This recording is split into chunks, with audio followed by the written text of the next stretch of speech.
우리 함께 보실 하나님의 말씀은 구약성경 사무엘상 21장 1절부터 15절까지의 말씀입니다.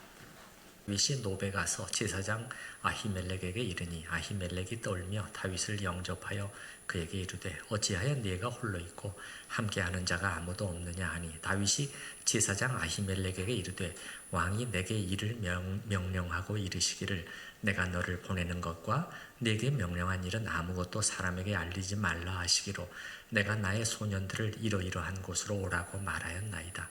이제 당신의 수중에 무엇이 있나이까? 떡 5덩이나 무엇이나 있는 대로 내 손에 주소서 하니 7절 8절입니다. 그날에 사울의 신하 한 사람이 여호와 앞에 머물러 있었는데 그는 도액이라 이름하는 에돔 사람이요 사울의 목자장이었더라. 다윗이 아히멜렉에게 이르되 여기 당신의 수중에 창이나 칼이 없나이까? 왕의 일이 급함으로 내가 내 칼과 무기를 가지지 못하였나이다 하니 10절부터 끝절까지입니다. 그날에 다윗이 사울을 두려워하여 일어나 도망하여 가드왕 아기스에게로 가니 아기스의 신하들이 아기스에게 말하되 이는 그 땅의 왕 다윗이 아니니까 무리가 춤추며 이 사람의 일을 노래하여 이르되 사울이 죽인 자는 천천히요 다윗은 만만히로다 하지 아니하였나이까 하니라. 다윗이 이 말을 그의 마음에 두고 가드왕 아기스를 심히 두려워하여 그들 앞에서 그의 행동을 변하여 미친 채 하고 대문짝에 그적거리며 침을 수염에 흘리매 아기스가 그의 신하에게 이르되 너희도 보거니와 이 사람이 미치고 왕이로다. 어찌하여 그를 내게로 데려왔느냐. 함께 읽습니다. 내게 미치고 왕이가 부족하여서 너희가 이 자를 데려다가 내 앞에서 미친 짓을 하게 하느냐. 이 자가 어찌 내 집에 들어오겠느냐 하니라. 아멘. 자, 사무엘상으로 다시 돌아왔는데 바로 앞에 20장이 어떻게 끝났습니까? 그 다윗과 요나단의 이별로 끝났죠. 눈물 어린 헤어짐의 장면이었습니다. 이제부터 다윗의 이제 21장부터 이제 거의 끝장까지죠.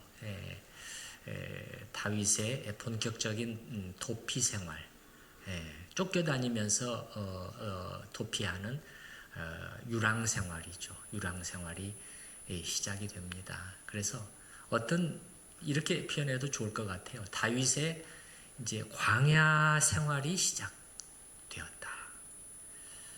광야라는 단어를 떠올려 보면 어떤 느낌이 드시나요?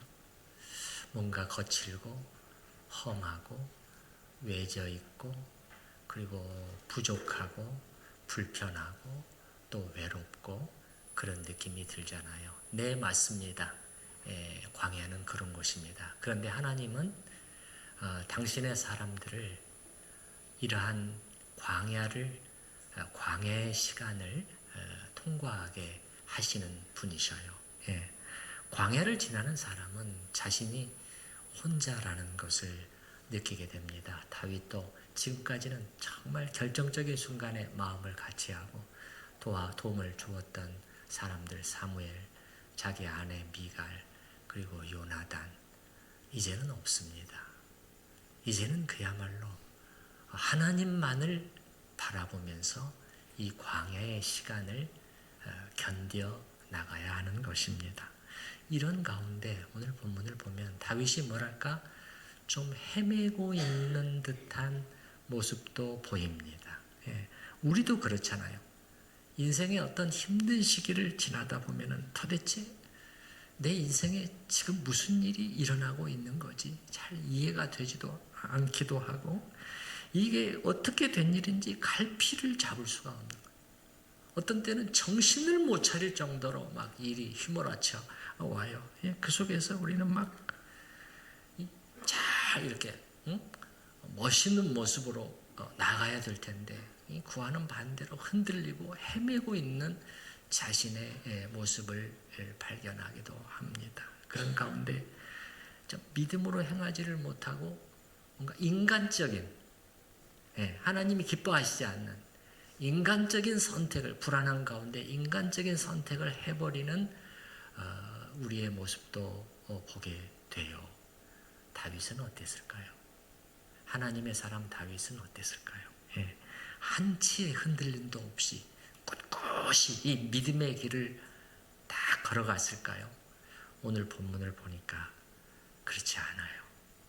예, 그렇지 않습니다. 참으로 다윗의 그 인간적인 약한 모습들이 많이 드러납니다. 예, 다급하게 쫓기는 힘든 상황 속에서 다윗도 흔들리고 있고 그러는 가운데 뭔가 헤매기도 하는 모습을 보여줍니다.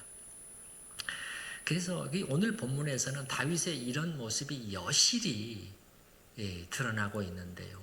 그걸 봐도 성경이 정직한 책이라는 거예요. 정직한 책, 성경은. 다윗은 누굽니까? 이스라엘의 영웅입니다. 그런데 이 다윗을 묘사할 때 앞으로도 마찬가지지만은 오늘 본문에서도 그를 영웅을 미화시켜서 좋은 점만 보여주려고 하지 않고 그의 잘못된 점, 부족한 점, 흔들리는 점까지 있는 그대로 가감없이 그대로 기록해서 우리에게 전해지고 있어요. 그래서 성경은 정직한 책인 것입니다.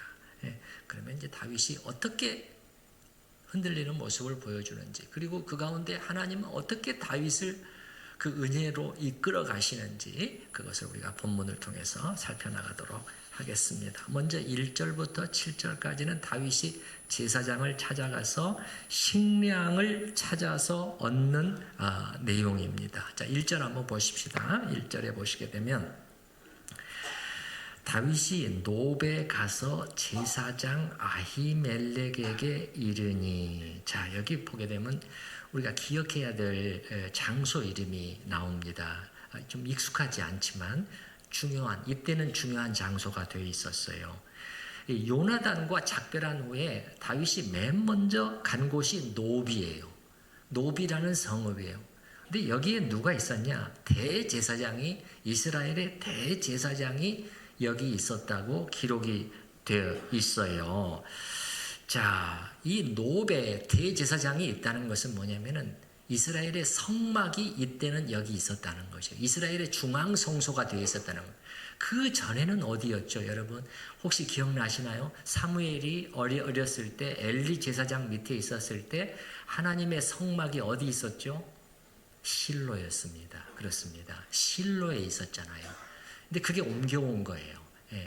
여러분의 이해를 돕기 위해서 잠시 지도를 통해서 위치를 좀 확인을 해보고 넘어가도록 하겠습니다. 자, 여기 보시게 되면 여기 이제 이스라엘 사해가 이렇게 있고, 그 다음에 여기가 지금 현재 예루살렘입니다. 여기가 현재 예루살렘.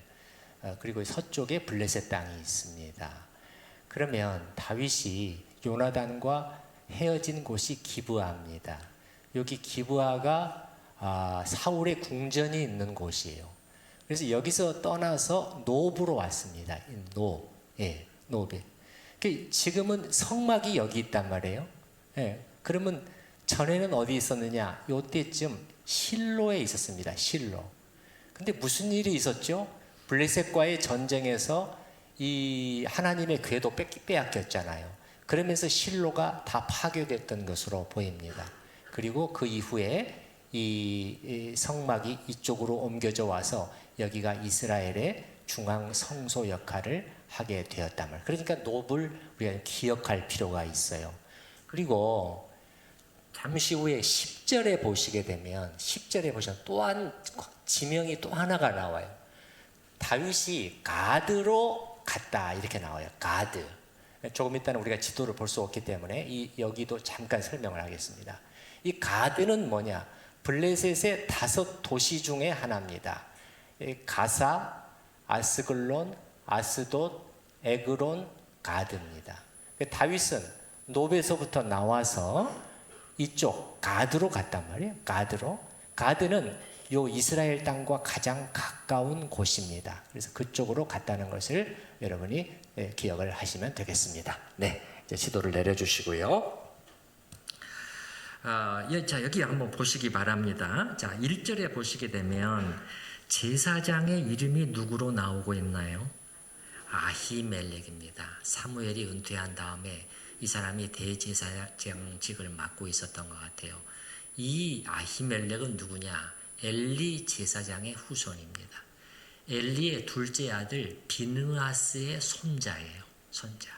이 사람이 지금 이스라엘의 대제사장으로 있었는데 1절 그 다음에 보면 이 제사장이 다윗이 온 것을 보면서 떨면서 맞았다고 나오고 있어요. 거기 한번 보시기 바랍니다. 아히멜렉이 떨며 다윗을 영접하여 그에게 이르되 왜 떨었을까요? 다윗이 무서워서가 아닙니다. 사울이 무서워서 떤 것이에요. 예. 이 사울을 알고 있었기 때문에 여러분 혹시 기억나시나요? 저기 사무엘이 다윗에게 기름 붓기 위해서 베들레헴을 방문했을 때 베들레헴의 장로들이 떨면서 나와서 맞았다고 그랬잖아요. 근데 왜 떨었던 거예요? 사울 때문에 떨었던 거예요. 이 사울이라는 인물을 알고 있거든요. 사울이 어떤 행동을 할 수 있는지 도대체 알 수가 없는 그런 사람이에요. 그러면은 잘못하면 이 마을에 베들레헴 마을에 사무엘이 온 사건으로 인해서 화가 임할 수 있기 때문에 떨었던 것이에요. 오늘도 마찬가지입니다. 그래서 떨면서 맞았어요. 지금 뭔가 알고 있잖아요. 뭔가 알고 있어요. 뭘 알고 있어요? 뭔가 이 다윗과 사울 왕과의 관계가 뭔가 삐걱대고 있다. 그런 얘기들을 지금 들어서 알고 있단 말이에요. 들어서 알고 있는데 그 다윗이 지금 왔어요. 근데 그것도 평소와는 다른 모습이에요. 평소는 군대를 이끌고 온단 말이에요. 군대를. 제사장을 방문할 때 군대를 이끌고 오는 이유가 있어요. 조금 전에 말씀드리겠지만. 근데 오늘은 혼자 왔어요. 뭔가 이상한 것이에요. 뭐 이상해 눈치가. 1절 맨 뒤에 보시기 바랍니다. 1절 맨 뒤에.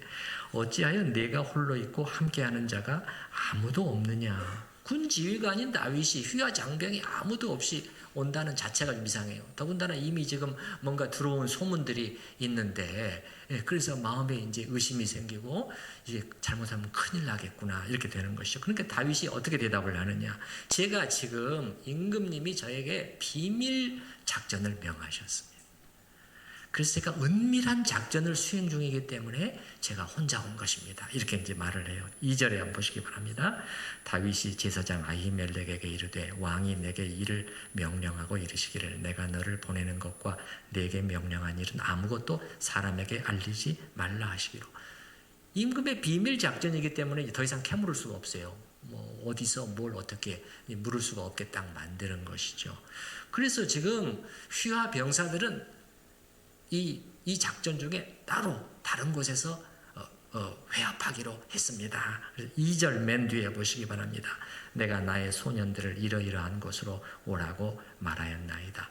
이때 다윗의 소년들이 과연 있었을까? 있었다고 봅니다. 나중에는 400명까지 불어납니다. 이때는 아주 적은 수였을 거예요. 그러나 뭔가 다윗과 함께하는 일련의 사람들이 있었다고 생각이 돼요. 그러나 그들은 정규군이 아니잖아요. 복장서부터가 다르죠.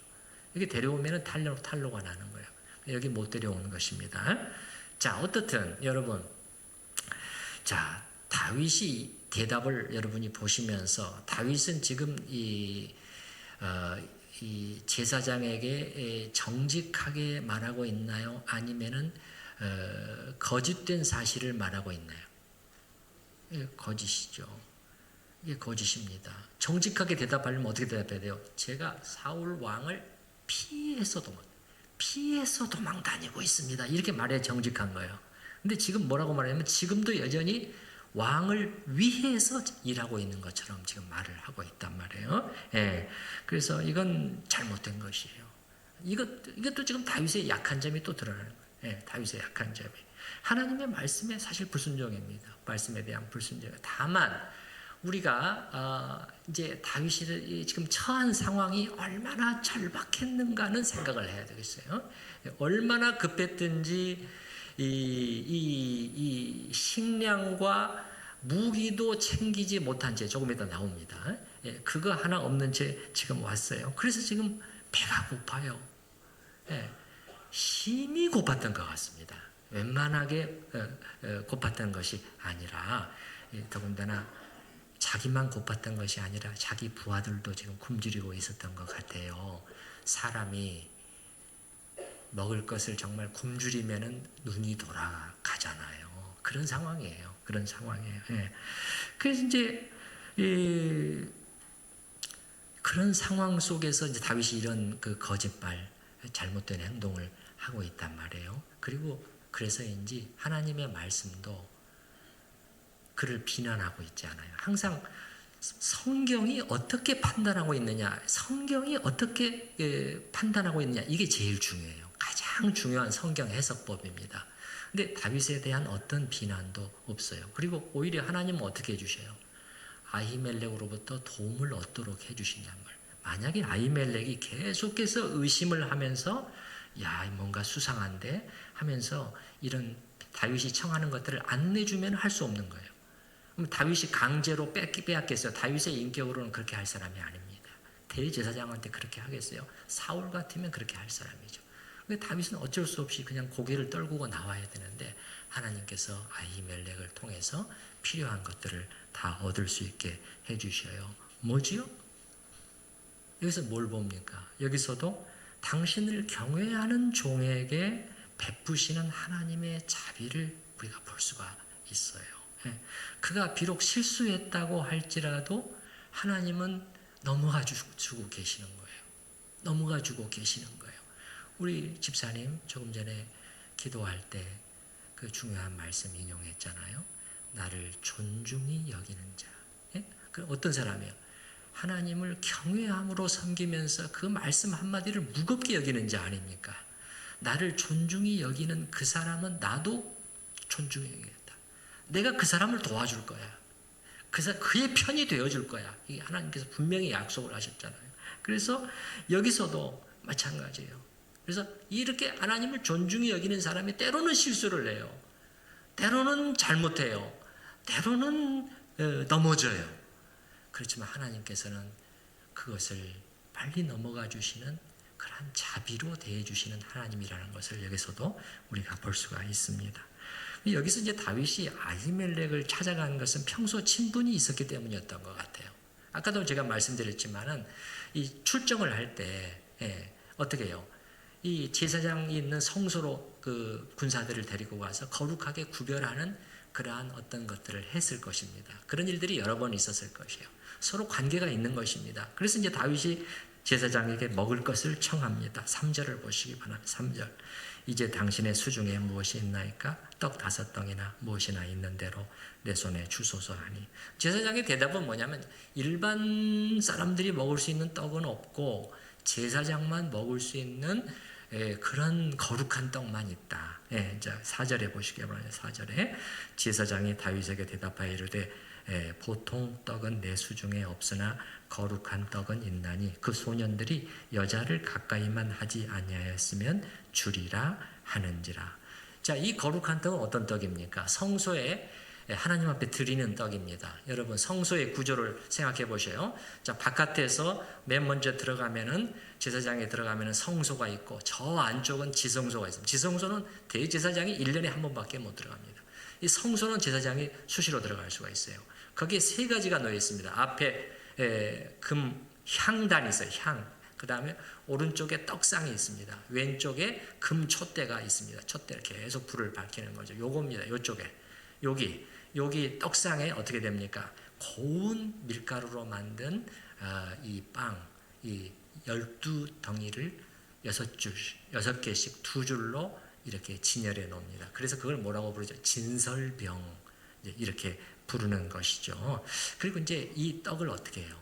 이 안식일마다 바꿉니다. 더운 떡을 이렇게 진열하고 이전의 떡은 꺼내서 이거는 제사장들만 거룩한 곳에서 먹을 수 있게 돼 있어요. 그런데 이 떡을 주었단 말이에요. 다윗한테. 6절을 보시기 바랍니다. 6절로 내려가 보세요.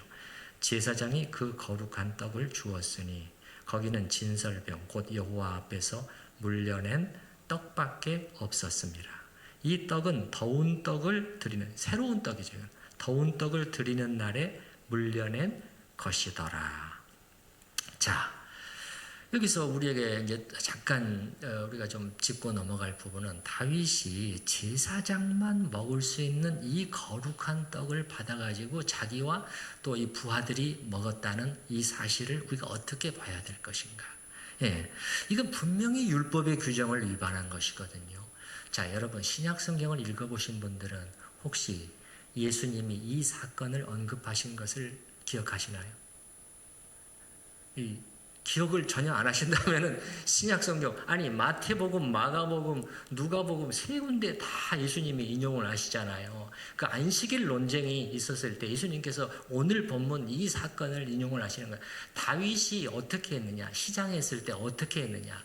예, 그래서 그 제사장만이 먹을 수 있는 이 거룩한 떡을 그가 부하들과 함께 먹지 않았느냐. 이렇게 예수님께서 말씀하시거든요. 사실 좀 자세히 그 구절을 찾아보면서 자세히 설명드리려고 준비해 왔는데 너무 시간 관계상 안 되겠어서 제가 그냥 간단히만 말씀드리고 넘어갑니다.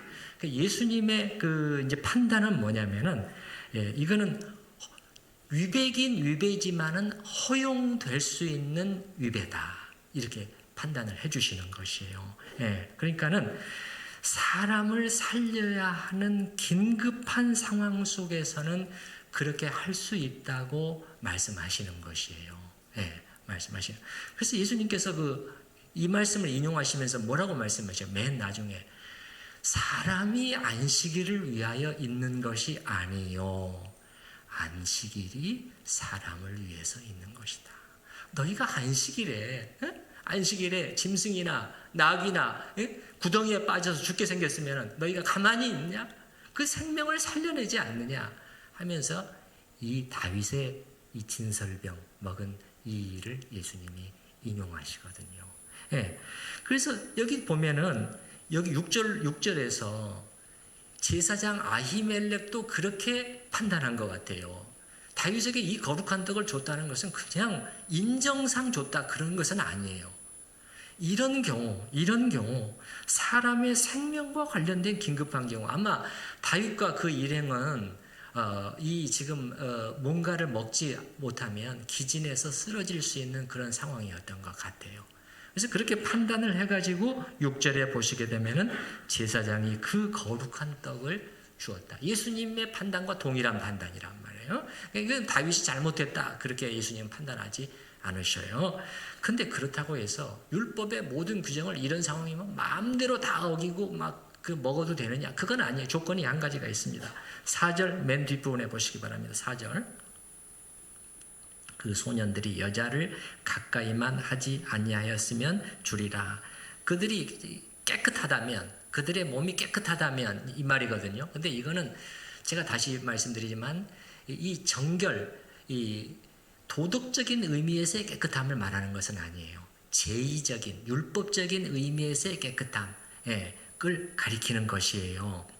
뭐냐면 하나님의 거룩한 임무에 임할 때는, 예를 들어서 전쟁이랄지 임할 때는 결혼한 남성들이라고 해도 아내와 잠자리를 하지 않도록 규정을 해놨단 말이에요. 이게 제의적인 의미에서의 정결이라는, 그거는 지켜야 된다. 그렇게 말하니까는 5절에서 다윗이 대답하는 말이 그 부분은 전혀 저희가 문제가 없습니다 하니까 떡을 내어줍니다.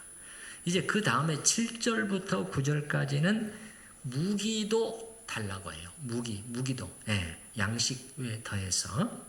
근데 그러기 전에 7절에 한 사람의 이름이 언급이 되는데, 왜냐하면 이 사람이 때문에 앞으로 큰 일이 터지기 때문에 그렇습니다. 7절을 한번 보시기 바랍니다. 그날에 사울의 신하 한 사람이 여호와 앞에 머물러 있었는데, 이게 무슨 말이에요? 이 사람이 이걸 다 보고 있었다는 거예요. 다 보고 있었다. 그는 도액이다. 이름이 도액인데 이름하는 에돔 사람이에요. 뭔가 찜찜해집니다. 에돔, 이스라엘 사람이 아니에요.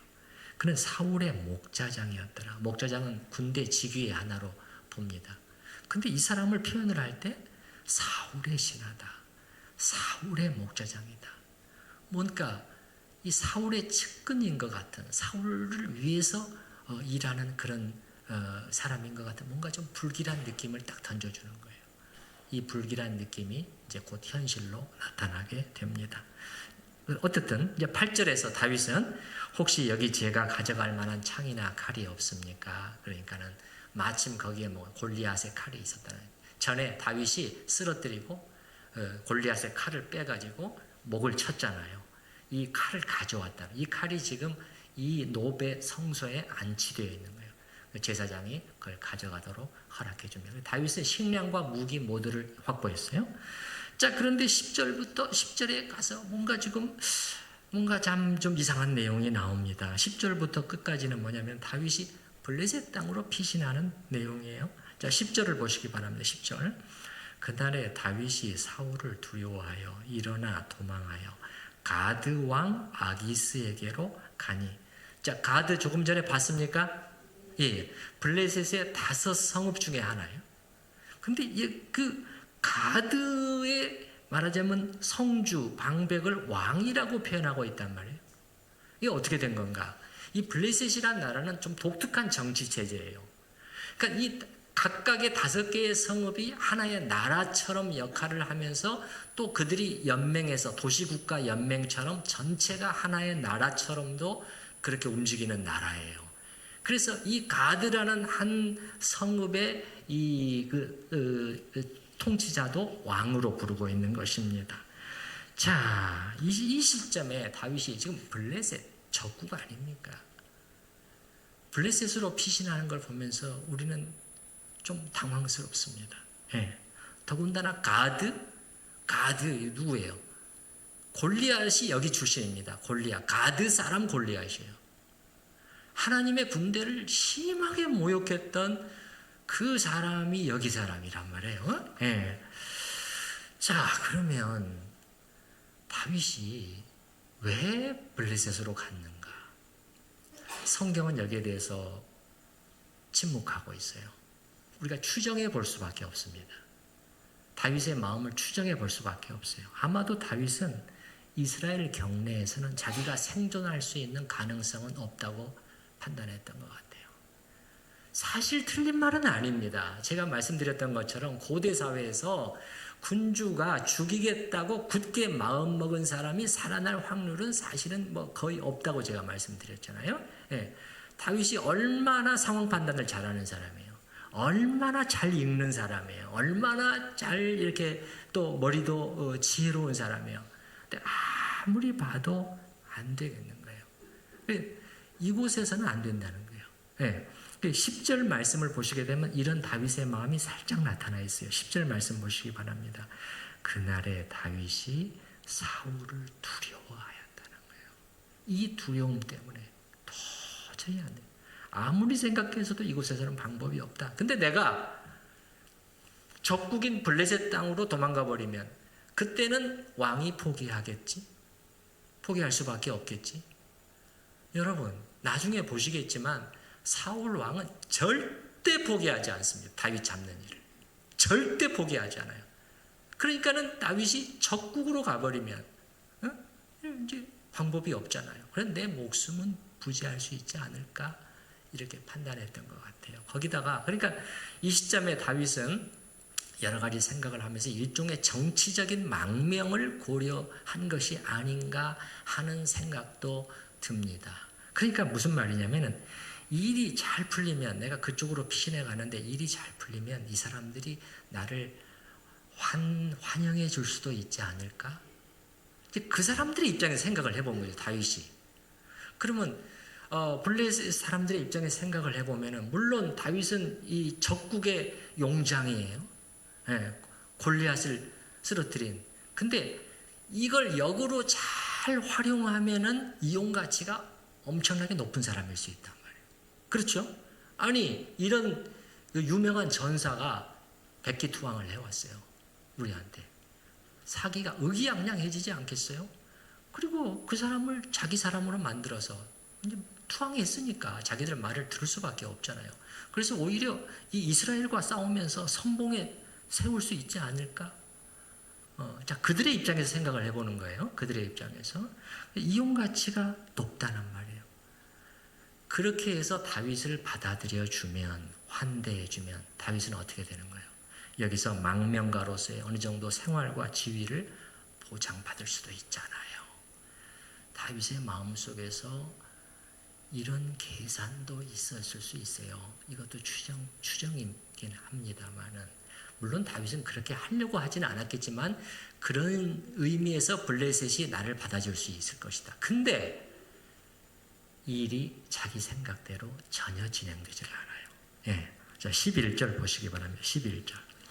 아기스의 신하들이 아기스에게 말하되 이는 그 땅의 왕 다윗이 아니니까. 여러분, 지금 이스라엘의 왕이 누구예요? 사울이잖아요. 근데 다윗이 왕이라고 말하고 있단 말이에요. 정확히 보고 있는 거예요. 사실은요. 정확히 보고 있는 거예요.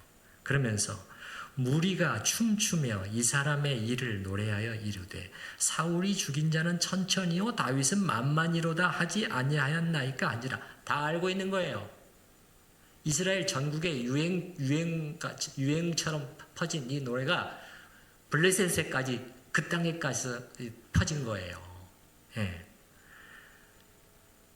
이 말을 딱 듣는 순간에 다윗은 이 상황이 심상치 않다는 것을 직감하게 됩니다. 그래서 12절을 보시기 바랍니다. 다윗이 이 말을 그의 마음에 두고 가드 왕 아기스를 심히 두려워하게 됐다. 그래서 어떻게 합니까? 미친 사람 흉내를 내요. 최후의 수단입니다. 최후의 수단. 13절 보시기 바랍니다. 그들 앞에서, 살아남으려면 이 방법밖에 없다고 생각한 거예요.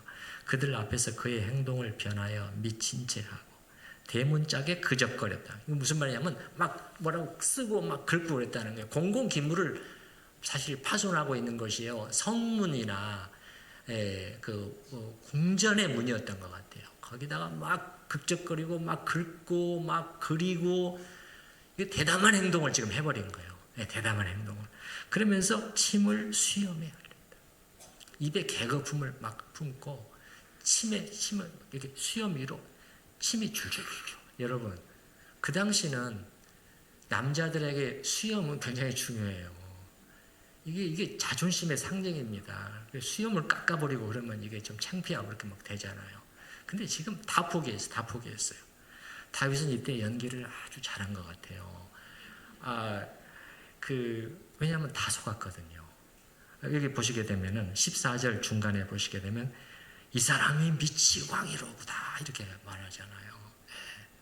잘 보고 진짜라고 생각을 했다는. 근데 사실 다윗은 지금 연기를 하는 것이지만 살아남기 위해서 필사적으로 연기를 하고 있는 것입니다. 그래서 결국 어떻게 돼요? 15절에 아기스 왕이 아니 이 나라에 그렇지 않아도 미친 사람들이 한두 명이 아닌데 저자까지 내 앞에 데리고 와 당장 쫓아내 이렇게 된 거예요. 다윗은 구사일생으로 다시 목숨을 건지게 됩니다.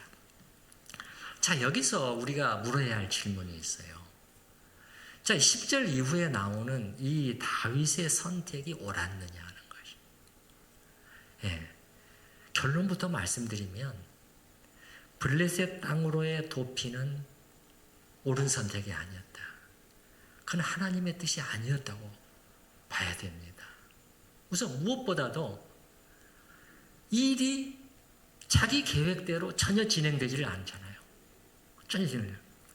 그리고 두려움을 피해서 찾아간 그곳에서 또 두려움을 만나게 됐다고 성경에 나와요. 오히려 더 큰 두려움이었다고 말씀하고 있네요. 한번 비교해 보시기 바랍니다. 네, 한번 보셔요. 자, 10절에 한번 보시기 바랍니다. 그날에 다윗이 사울을 두려워하여 일어나 가드로 도망갔다. 근데 어떻게 됐습니까? 12절을 보시기 바랍니다. 12절. 다윗이 이 말을 그의 마음에 두고 가드 왕 아기스를 어떻게 두려워했다? 심히 더 큰 두려움이 오게 됐단 말이에요. 예. 아니, 자, 이 지금 현재에 두렵단 말이에요. 너무 두려워요. 안전하지 않은 곳이에요. 그래서 판단을 하는 거예요. 더 안전한 곳이 어디냐? 우리는 그런 곳을 찾잖아요. 전쟁이 일어났어요. 어디로 갈 거예요? 어디가 더 안전해? 어떤 도시가 더 안전하지? 어느 나라가 더 안전해? 그렇잖아요. 더 안전한 그곳으로 갔는데 그곳에 더 큰 무서운 일이 기다리고 있었다. 이렇게 말씀하고 있는다는 거예요. 자, 여러분, 우리 그리스도인은 이런 걸 통해서도 배우는 점이 있어야 된다고 저는 생각을 해요. 그게 뭐냐면은 진정한 우리의 안전이 어디 있냐? 장소에 있느냐? 어떤 장소면은 안전한 거예요? 어떤 장소면은 안전할까요?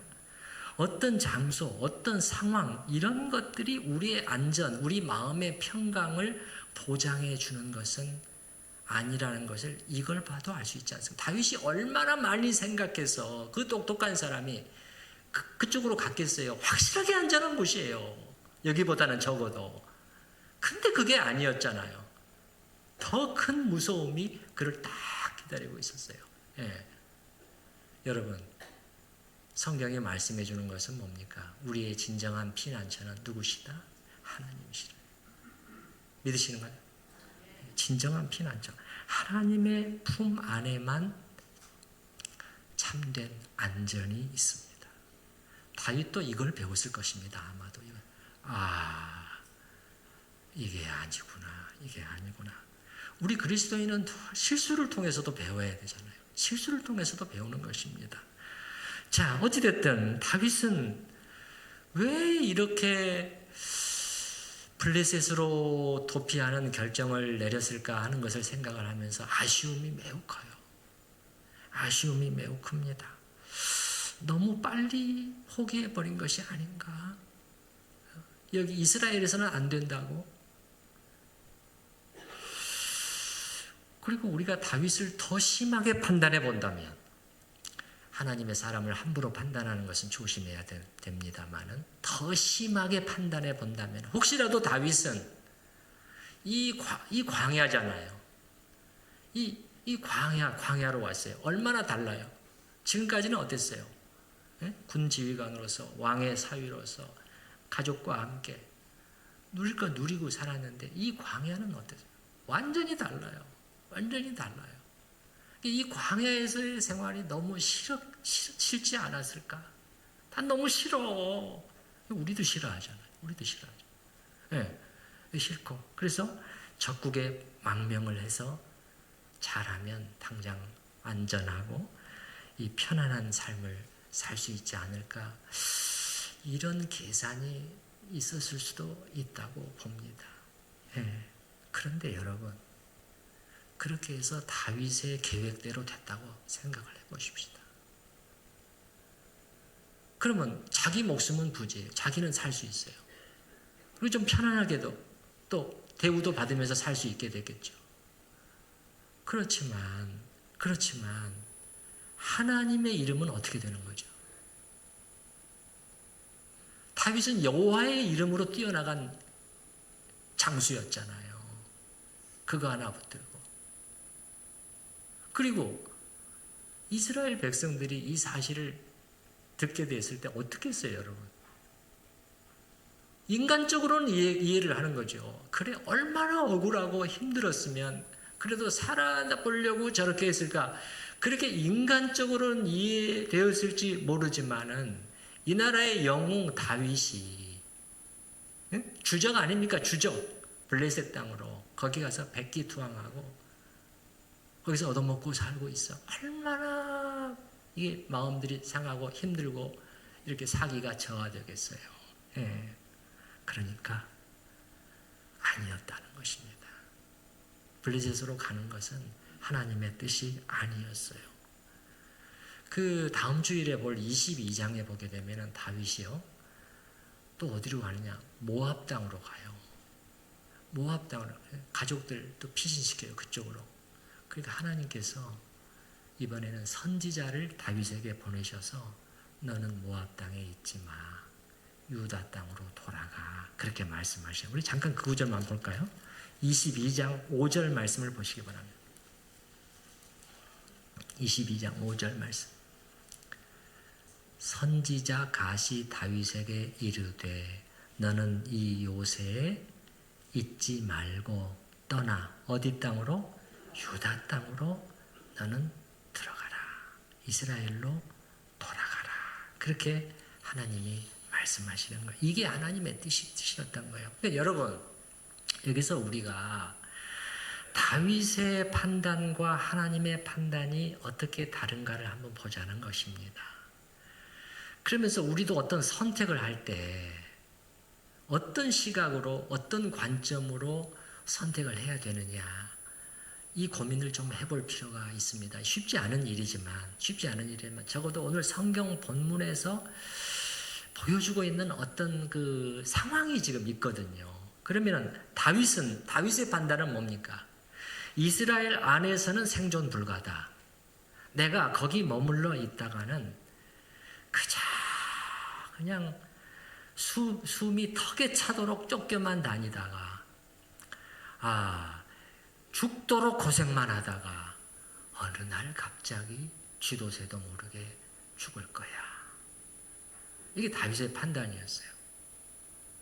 그러면 하나님의 판단은 뭡니까, 여러분? 이걸 볼 때 우리가 알 수 있는 것은 돌아가라는 거예요. 하나님께서는요. 그럼 하나님은 뭐라고 말씀하시는 거예요? 네가 불가능하다고 생각하는 그 일을 나는 할 거야. 그거 아닙니까? 그거 아니에요? 다른 해석이 가능합니까? 예.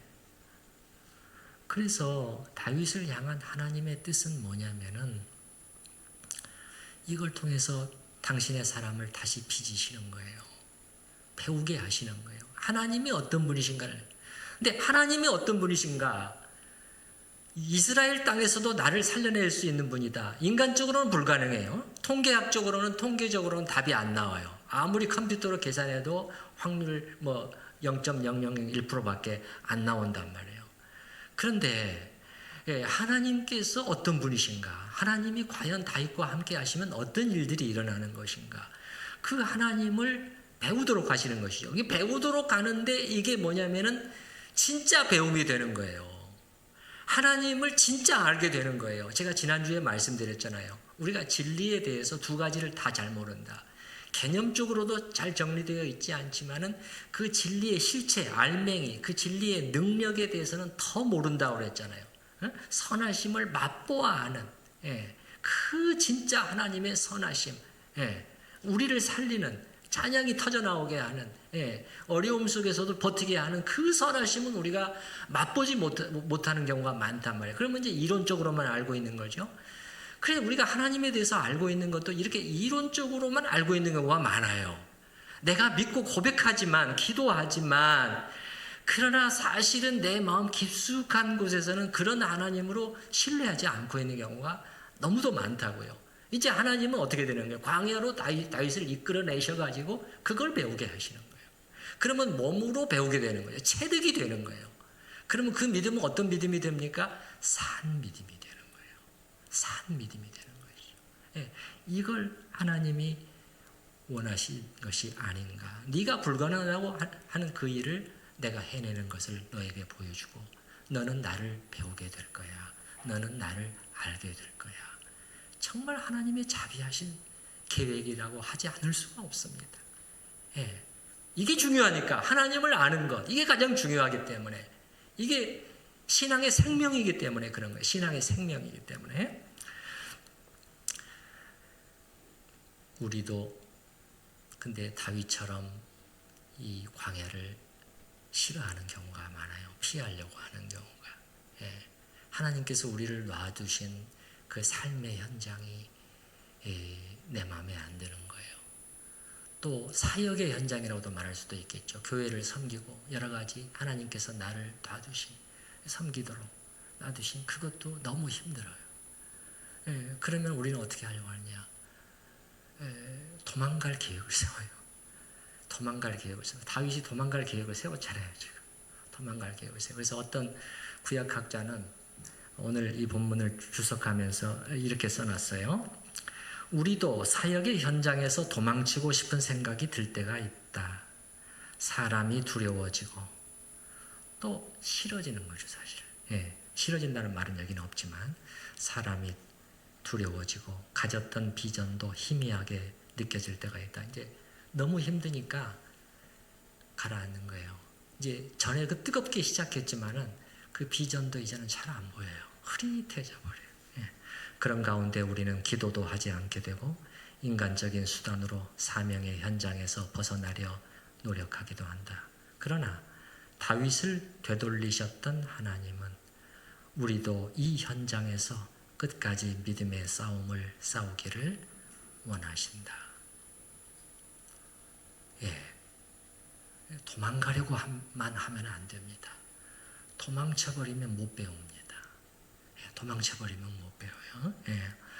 그래서 다윗도 이런 과정을 거치면서 하나님의 이런 마음을 알게 되지 않았을까 싶어요. 이 블레셋 땅에서 전혀 자기의 생각과 다른 일들이 일어나는 것을, 진행되는 것을 보면서 이게 하나님의 뜻이 아니었구나. 그리고요, 그 11절에서요, 여기 11절 다시 보시기 바라요. 이 말도 딱 마음에 찔렸을 수도 있어요. 화살처럼 꽂혔을 수도 있어요. 이거는 그냥 추정에 불과해요. 짐작에 불과하는데, 여기 보게 되면은 11절에 아기스의 신하들이 아기스에게 말하되 이는 그 땅의 왕 다윗이 아니니까. 그 사람들은 어떤 뜻으로 이 말을 했는지 모르겠어요. 그렇지만 다윗은 그 말이 귀에 딱 꽂히는 거죠. 지금은 왕이고 뭐고 살아남기만 하면은 다행이에요. 다 비전이고 뭐고 다 날아가 버렸어요. 이 정도로 지금 상황에 처했는데, 근데 그 말을 딱 들었을 때 사무엘을 통해서 하나님이 기름 부으셨던, 이스라엘의 왕으로 기름 부으셨던 그 부르심, 하나님의 부르심이 다시 떠올랐을 수가 있어요. 그러면서 그래, 아무리 힘들더라도 내가 있어야 할 곳은 그곳이지. 죽더라도 그곳에서 죽어야 해. 이렇게 결론을 내렸을 것이에요. 그래서 이런 하나님의 마음을 다윗이 깨달았기 때문에 이 사건이 있은 후에 쓴 시가 뭐냐면 시편 34편. 우리 시편 34편 잠깐 펴보고 마치도록 하겠습니다. 시편 34편 825페이지입니다. 시편 34편.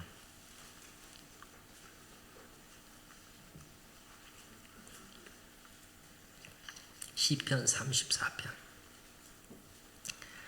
825페이지 근처 시편 34편입니다. 거기에 보면 표제가 붙어 있잖아요. 표제가. 그러면 다윗이 아비멜렉 앞에서 미친 채 하다가, 이 아비멜렉이 아기스 왕의 또 다른 이름이에요. 다윗이 아기스 앞에서 미친 채 하다가 쫓겨나서 지은 시예요.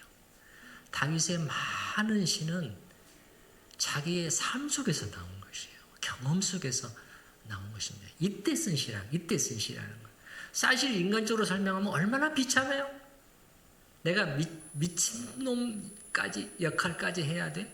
그리고 지금 이스라엘에도 블레셋에서 어디에도 자기 몸 하나 어디 누일 곳이 없는 거예요. 인간적으로 생각하면 비참했겠죠. 그러나 다윗에게서는 찬송시가 나오고 있어요. 찬송시. 이 내용을 보시게 되면은 부르짖는 내용이 아니라 하나님을 기뻐하면서 찬양해요. 왜 그랬을까요? 방금 얘기한 것처럼 하나님께서 나를 어떻게 이끌으시는가. 하나님은 정말 나를 얼마나 참아주시면서, 하나님께서는 얼마나 또 자비를 베푸시고, 내가 이런 계산으로, 인간적인 계산으로 목숨을 부지하기 위해서 이런 선택을 했지만 하나님은 다시 이끌어내셔서 어떻게 나를 해나가고 계시는가. 앞으로 나는 어떻게 이 광야를 살아야 될 것인가. 그러면서 이 다운되어 있는 사람의 모습이 아니에요. 여러분 조금만 읽어볼게요. 1절 2절 보겠습니다. 내가 여호와를 항상 송축하며 내 입술로 항상 주를 찬양하리이다. 내 영혼이 여호와를 뭐하리니? 자랑하리니 곤고한 자들이 이를 듣고 기뻐하리로다. 10절로 가고 10절 많이 이용되는 말씀이죠. 젊은 사자는 궁핍하여 줄일지라도 여호와를 찾는 자는 모든 좋은 것에 부족함이 없으리로다. 자, 19절 한 절만, 19절은 같이 읽겠습니다. 의인은 고난이 많으나 여호와께서 그의 모든 고난에서 건지시는 도다. 자, 이 표현을 잘 보시기 바랍니다. 의인은 고난이 없으나 아닙니다. 있으나도 아닙니다. 많으나요. 많으나. 하나님께서 당신의 사람들에게 허락하시는 광야의 시간을 가리키는 것입니다. 그 광야 속에서 있을 수 있는 고난들을 말하는 거예요. 그러나 여호와께서는 그와 함께 하신다. 참으로 우리가 다윗을 보면서 또 우리의 반면 교사로 삼으면서 그의 실수를 통해서 그러면서 하나님이 어떻게 우리를 이끌어 가시는 그 자비로운 손길을 기억하고 붙드실 수 있기를 바랍니다. 기도하십시다. 하나님 아버지, 저희는 광야의 시간을 원치 않고 도망치려고만 합니다. 그러나 이 시간이야말로 저희가 하나님을 배울 수 있는, 배워야 하는 그 시간이라는 것을 이 다윗의 이 스토리를 통해서 다시 한번 저희는 명백하게 보게 됩니다. 주여, 이런 광야 속에 있을 때 저희는 정신을 못 차립니다. 헤맵니다.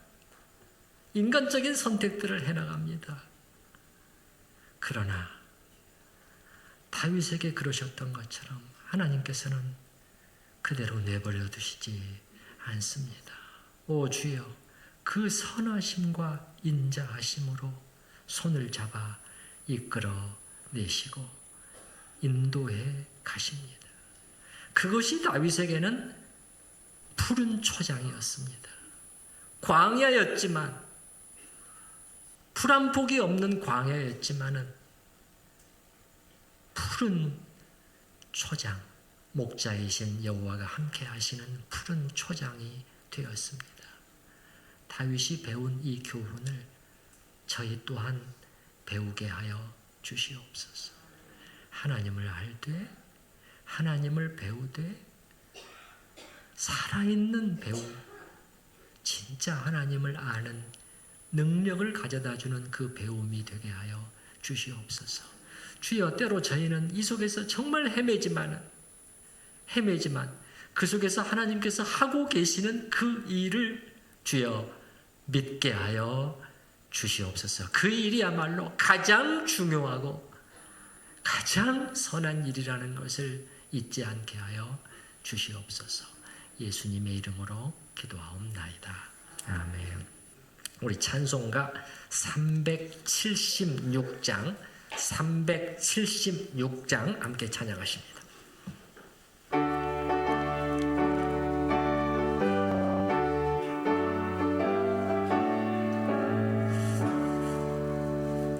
나그네와 같은 내가 힘이 부족하니 전능하신 나의 주 내 손잡고 가소서. 하늘 양식 내게 먹여주소서. 하늘 양식 내게 먹여주소서.